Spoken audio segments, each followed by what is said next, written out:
Հնարավոր է Հանրապետականն ու Բարգավաճ Հայաստանը առաջիկա նախագահական ընտրություններում Սերժ Սարգսյանին սատարելու մասին նոր հուշագիր կամ համաձայնագիր ստորագրեն։ Ազգային ժողով կառավարություն հարցու պատասխանից հետո լրագրողի հարցին ի պատասխան չբացառեց վարչապետ Տիգրան Սարգսյանը։ Կառավարության ղեկավարը նախ հիշեցրեց, որ ԲՀԿ ղեկավար Գագիկ Ծառուկյանն, ով նաև Սերժ Սարգսյանին սատարելու մասին 2011-ի համաձայնագրի տակ էր դրել իր ստորագրությունը, դեռ չի հայտարարել, որ հրաժարվում է դրանից, ապա Իհարկե ոչ մի բան այս պայծրությամբ չեմ բացառում, որ կարող են լինել նոր համաձայնագրեր, նոր հուշագրեր, որտեղ կֆիքսվի, թե քաղաքական ուժերը ինչ դիրքորոշում պետք է ունենան ընտրությունների ժամանակ։ Քաղաքաշինության նախկին նախարար Վարդան Վարդանյանն այս շրջանակներում անգամ հարցաքննության էր կանչվել։ Վարչապետն այսօր նկատեց. Որևէ քաղաքական ենթատեքստ այստեղ գոյություն չունի։ Իսկ նախարարները, որոնք ղեկավարել են այդ տարիներին, ինչ որ պատիժ կլինի նրանց, թե ոչ։ Եթե պարզվի, որ տեղյակ են եղել։ Կան այդպիսի բացահայտումներ։ Գիտեք, մենք այդպիսի նպատակ չունենք քաղաքական գործիչների նկատմամբ։ Մեր նպատակն է բացահայտել այդ գործընթացներում տեղ ունեցած տերությունները եւ պատժել մեղավորներին։ Պարոն վարչապետ, քաղաքակիրթ երկրներում, երբ կոռուպցիոն սկանդալ է լինում, նախարարներ, ոլորտի ղեկավարներ, կառավարության ղեկավարներ հրաժարական են տալիս։ Սա այն սկանդալը չէր, որը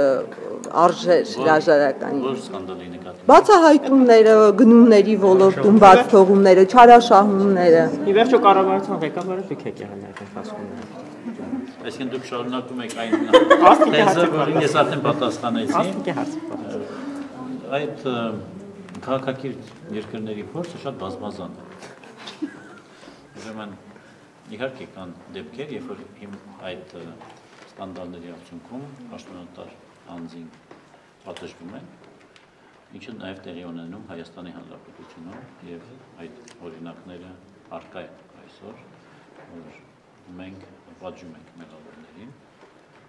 բայց կան դեպքեր, երբ որ քաղաքական գործիչները չեն մեղավոր, այլ կոնկրետ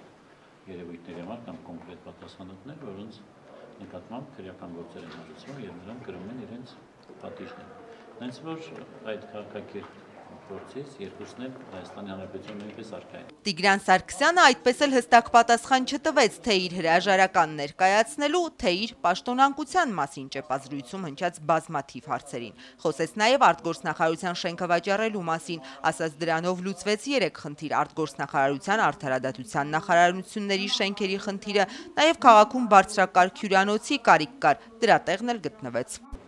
Գործարքը բավականին շահավետ էր։ Վերջում կառավարությանն ուղղված պատգամավորների որոշ հարցադրումներ ներկայացնեմ։ Հայ ազգային կոնգրեսի խմբակցության ղեկավար Լևոն Զուրաբյանը ցանկացավ ճշտել. արդյոք Ռուսաստանից գնվող գազի գինը արդեն իսկ թանկացել է, բայց ժողովուրդը դրանից տեղյակ չէ, արդյունքում գոյացել է հսկայական պարտք։ Այն մարելու նպատակով կառավարությունը որոշել է Հայրուզ գազարտի մեր բաժնեմասը, բաժնետոմսերի 20%-ը 63 միլիարդ դրամով ռուսական կողմին վաճառել։ Էներգետիկայի նախարարը չհստակեցրեց, արդյոք մեր կառավարությունը նման որոշում է կայացրել։ Բանակցությունները ընթանում են գաղտնի, ինչի համար գաղտնի, որովհետև միայն մենք չենք, Ռուսաստանը բոլոր ՍՆԳ-ի մյուս պետություններին է վաճառում եւ յուրաքանչյուրի նկատմամբ ունի առանձնահատուկ մոտեցում։ Բանակցությունները ավարտելու պես բոլորին տեղյակ կպահենք։